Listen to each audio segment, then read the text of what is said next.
Since 1934, Iowa's farmers have turned to the Iowa Farm Bureau spokesman as their trusted news source. Now, the Spokesman Speaks. Listen in and hear from leading experts on topics important to farmers and agriculture. Now, here's your host. Welcome to our February 26th edition of the Spokesman Speaks podcast. I'm Andrew Wheeler, and today's episode features a conversation with Alexis Taylor, an Iowa native who serves as USDA's Under Secretary for Trade and Foreign Agricultural Affairs. We'll also bring you David Newman of the National Pork Board for an important discussion about the evolving domestic promotion and consumption of pork.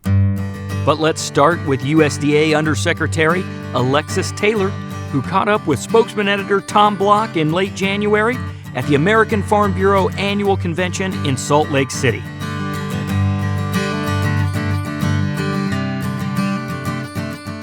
Alexis, thanks for taking some time here at the American Farm Bureau Convention to talk to us. For starters, let's talk a little bit about your background. You're raised on a farm in Iowa, and then you've had a very distinguished career in public service. So tell us a little bit about your beginnings in Iowa. Thanks, Tom. It's great to be talking with you and reaching your members today. I grew up on a farm in northeast Iowa in Dubuque County. Corn, soybeans, and a really small cattle operation. It's been in my family for over 160 years, so really proud of that. And it's very much, I think, part of what drives me to work in this sector today. My sister and her husband still farm in central Iowa and actually are involved in the Marshall County Farm Bureau as well there. When I graduated from college, I went to Iowa State University, like many good farm kids do in Iowa. I moved to DC, and I've worked in agriculture policy my entire career. In between working in DC, I most recently was in Oregon, and I was the state director of agriculture out there, and have just moved back and been in this role for 1 year. How did you get interested in public service? Was that something from a young age that you were, or something that happened later in life? Tell us a bit about your career. Yeah, I think I was always interested in public service, and it was something that I think we really talked a lot about our dinner table, about being involved and kind of giving back to our community. I actually joined the military at 17, the Army Reserves, and spent 8 years in the military. So really my entire career, both from military service to my professional career, has all been public service. And I think it was just something that was very much ingrained in me at a young age. Fast forward to your current role with the USDA Foreign Ag Service as Under Secretary. Describe your key responsibilities in this role and what you've been up to really this past year. Yeah, so at USDA, we are the lead international agency. So we really coordinate all international activities. We lead on international trade policy issues, whether that be ensuring that U.S. ethanol can qualify for sustainable aviation fuels modeling around the world, or ensuring that our trading partners are using science-based, rules-based decision-making, so we have a level playing field to really access their markets. We also do trade promotion. We host trade missions. We have resources to help farmers, ranchers, U.S. agribusinesses to be able to promote their products in markets all over the world. And then we also have programs really targeting food security and capacity building of the developing in the world and the global south to make sure that we're able to help kind of rise all boats. And so we really work in all aspects in international agriculture, but a big part of my job is really knocking down trade barriers for U.S. farmers and ranchers and promoting U.S. agricultural exports all over the world. That was going to lead into my next question. What are some of those key challenges, trade barriers, the things that you really focus on as mission critical here?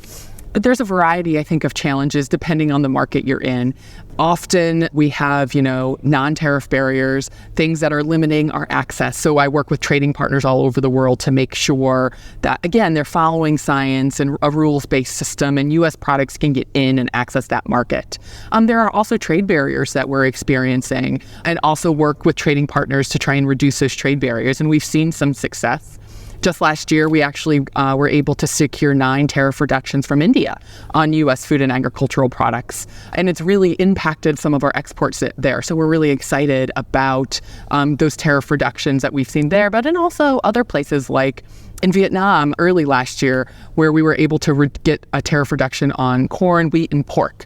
And so really working on either non-tariff barriers or tariff barriers impacting American agriculture. Also trade promotion, helping our businesses get in the door, build relationships, because trade is still very much about a relationship.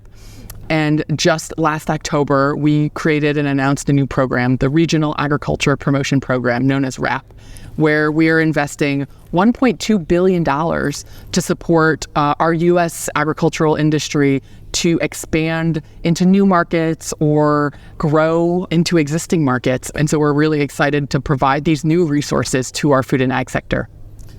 As you mentioned, trade is so critical to farm incomes. Your talk here at the Farm Bureau Convention, you mentioned, especially with biofuels and the return that brings. But just how does trade impact farm income, and why is it so important? You know, collectively, U.S. agriculture, we export about 20% of what we produce. And in some years, the profitability might be around 20%. So if you remove those export markets, many parts of our agricultural sector would really struggle. I think it ultimately goes to having a positive bottom line.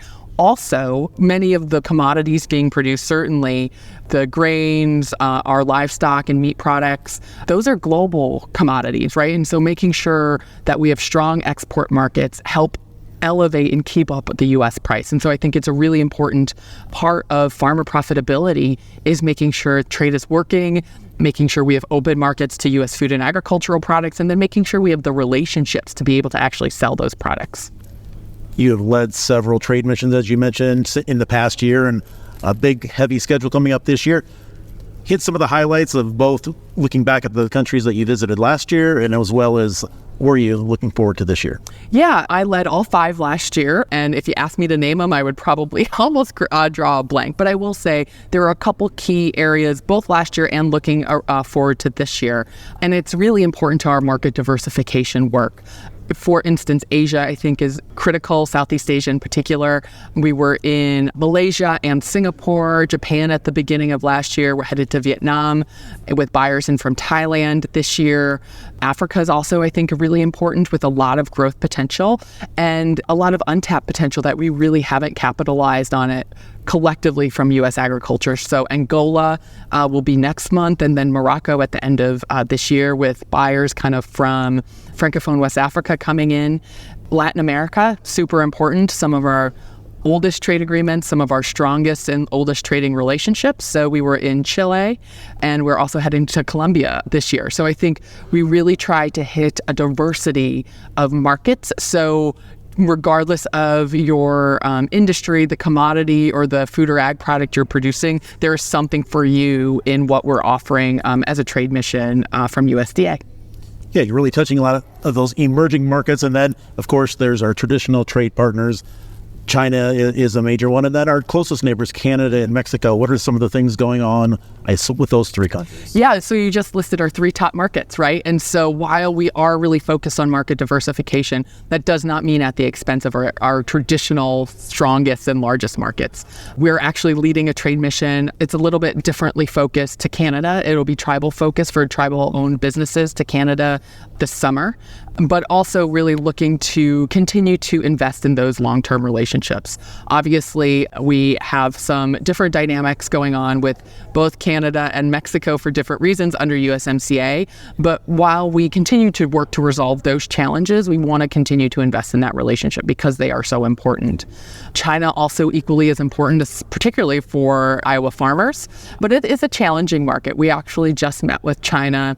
Secretary Vilsack met with his counterpart last week in D.C., and it was the first time that they had met while they've both been in this role. So really looking at areas of mutual cooperation that we can be learning from each other and investing in, but also pressing some of the trade barriers that we are experiencing. And so I think it's important to continue engagement, but also important to be thinking about where else can we build important trading relationships with. Alexis, thank you for your time. I know when we've had groups out in D.C., you've taken the time to speak with them on occasion, and so we really appreciate your time and your presence in Washington. Yeah, thanks for the time today, Tom, and nothing makes me more happy than meeting with Iowans in D.C. Thanks, Alexis. We all know that U.S. agriculture is looking for more trade wins around the globe, so it's great to hear from Alexis about the wide variety of strategic opportunities that she and her team are pursuing abroad. Of course, U.S. agriculture always has its sights set on new domestic demand opportunities as well.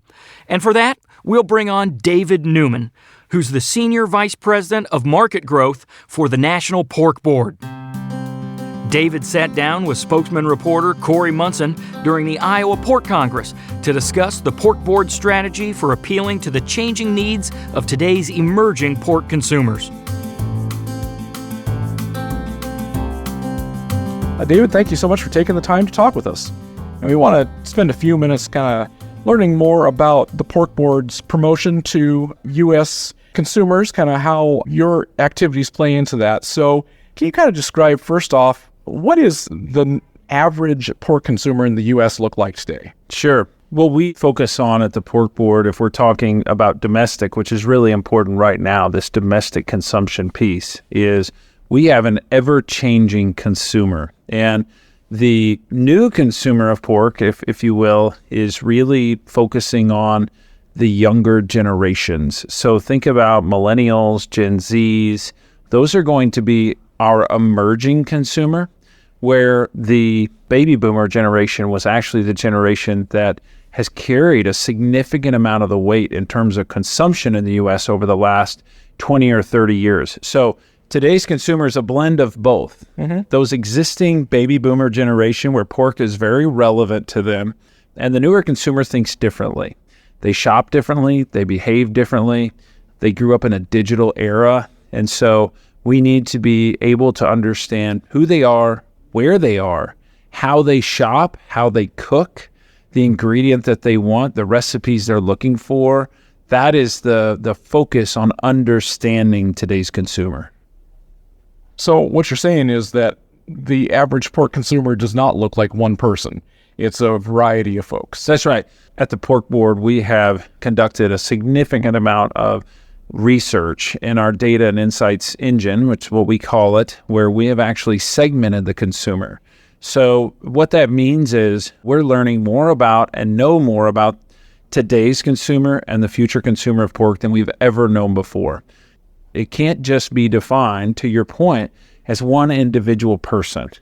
That strategy won't drive long-term demand of pork, and that's really important. You know, as they say, right, the rear view mirror is much smaller than the windshield, and that is on purpose. So at the Pork Board, we are focused on looking out the windshield and looking at who that new consumer is. Just out of curiosity, when you look at the data right now, what cuts are trending? What cuts are popular in the U.S.? So we still have a lot of traditional pork cuts in this country. We tend to break this apart, if I'm going to talk about the pork the consumers are searching for today, into processed versus fresh. So the most famous processed pork item of all time is bacon, right? It's so relevant with consumers that bacon is considered its own food group. So when we think about processed items, bacon, sausage, numerous other items that you find in retail stores, even convenience stores, those are really, really important. Processed versus fresh, the fresh side is the side we need to focus on the most. So the most popular cut of pork today still actually is the pork loin. It still is that pork chop. I'm not saying that that is the most popular cut that consumers want. What I'm saying is that is the most popular cut that is in front of the consumer. And if you go to a retail store and you think about what drives people into the consumption of pork, 77% of all fresh pork sales start with chops and ribs. Okay.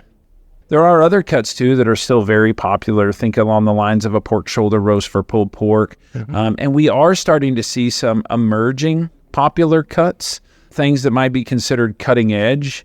So things that would fit into a carnitas dish, or even something like fresh pork belly that might be used in something like a ramen bowl. We do pay attention to the cut level. And this is important because I mentioned that multi-generational consumer. By generation, cut is actually very important to them. That makes sense. I mean, like you said, I can't imagine my grandfather eating a bowl of ramen. Right. Yeah. No, he wouldn't have, right? In the older generations, food was presented very center of plate. Mm-hmm. And this is a really important statement to make for producers and consumers to understand, is that the way we look at this amongst many of our generational customers today is the tagline, it's pork as an ingredient. It's no longer center of the plate. And that actually offers more opportunity for pork than center of the plate. This isn't just a bone-in pork chop with a vegetable, right, on the side and another starch. This is an opportunity for items like ground pork, where we can introduce it into a recipe that people have seen and introduce it as a concept. So the cut level piece is really, really interesting and very relevant. So as we talk about the changing face of American consumers, can you tell us what's really changed in the last maybe 5 years? Well, there was that global pandemic. So heard about it. Yeah, you've probably heard about that. That was a pretty big deal. If you look at pork over the last 5 years, it's taken a pretty radical change, Corey. And so think about this. During COVID, we literally taught nearly 8 billion people how to cook at home again. We literally closed every restaurant on the planet. And so doing that made people actually, now we have more people cooking at home. We have younger generations cooking at home. We have them trying different cooking devices. Think air fryer. They know what sous vide means. They are trying the Instapot. So they are looking up recipes online too. And that digital piece can never be underestimated. So as they're trying that and they're trying new ingredients, it's really important for us to understand the whole landscape has changed. A lot of what we knew pre-COVID is not applicable anymore because we have dramatically changed the consumer of the future. And this consumer that we have now, we have got to make sure, when I say we, I mean the pork business, we have got to be sure that we are as relevant with that consumer as other proteins are. We did see a spike, and you can see that in the data of consumption of pork, of all at-home products during that COVID period. Is there anything that the Pork Board has done specifically to try to hold on to those folks as they start going back to restaurants?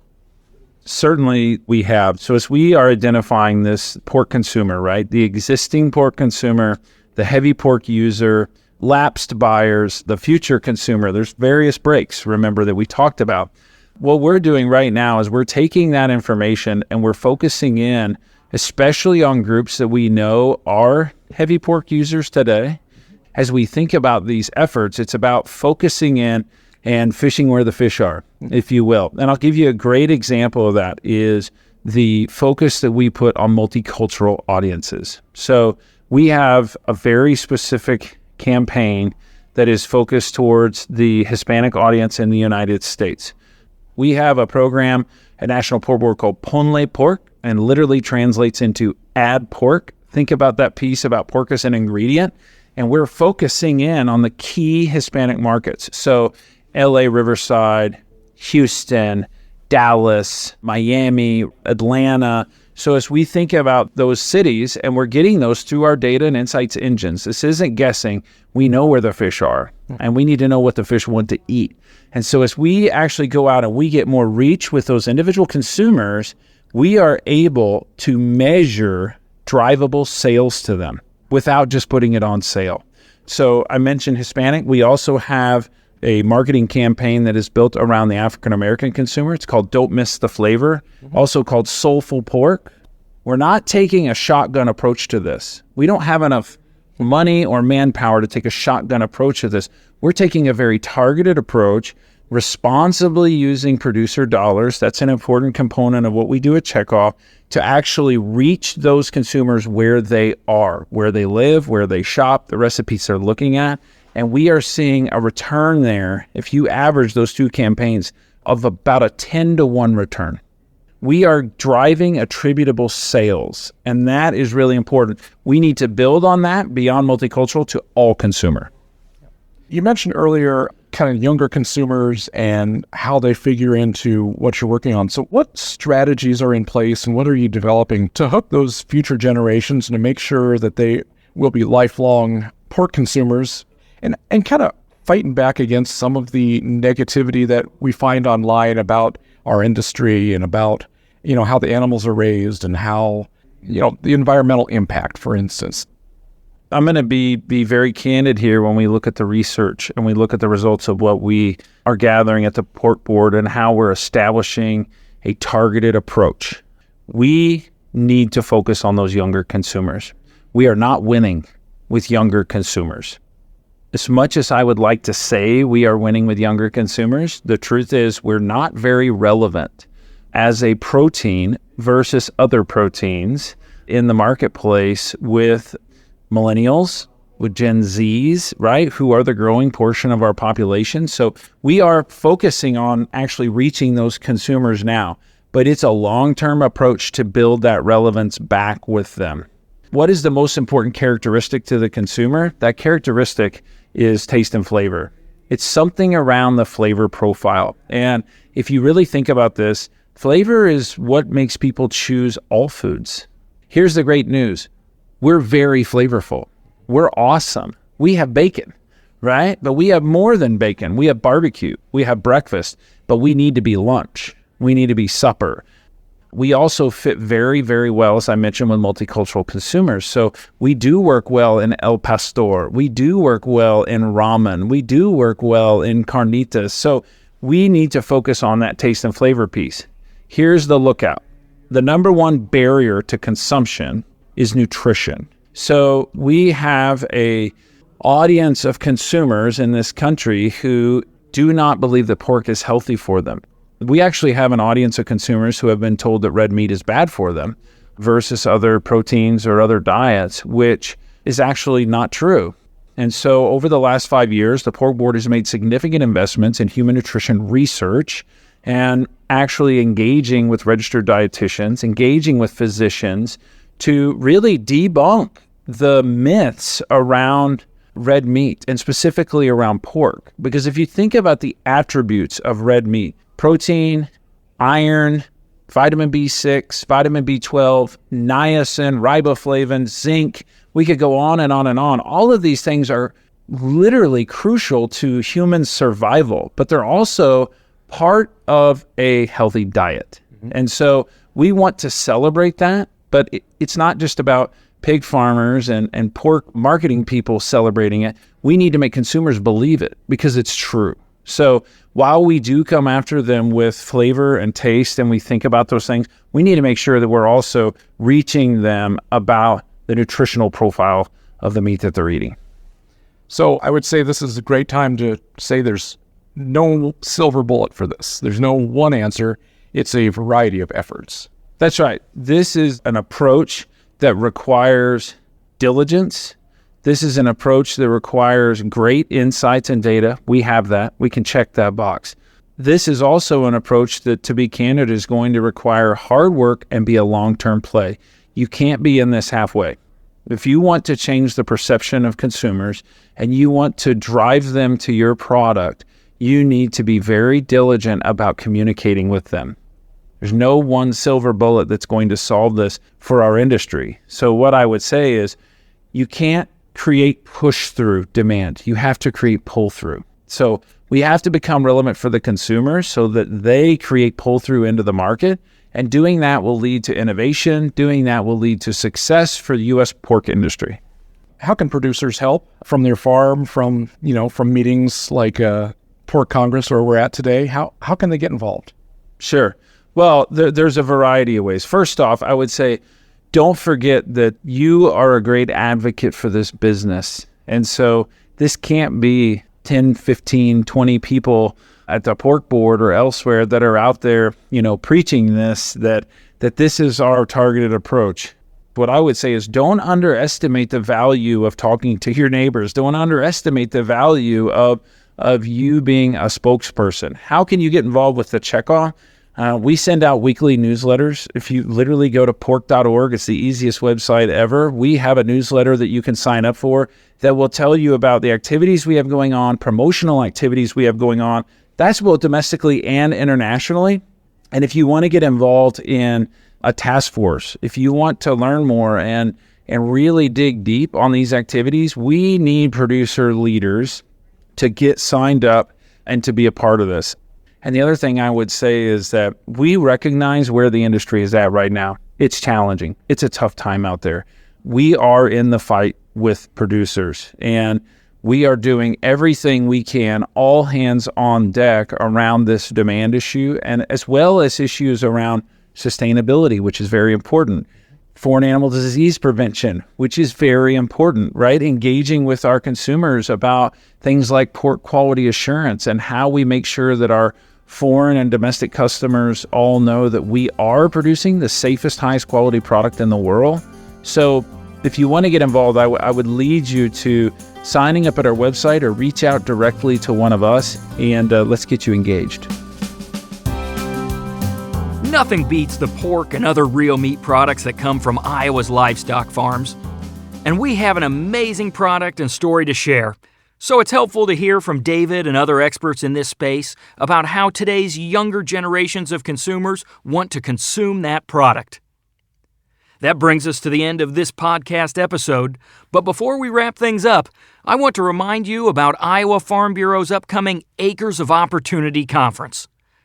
This conference is scheduled for Saturday, March 16th in Ottumwa, and it's a great chance for aspiring and established farmers to explore niche and specialty ag opportunities like small grains, flowers, high tunnel facilities, direct-to-consumer meat marketing, and much more.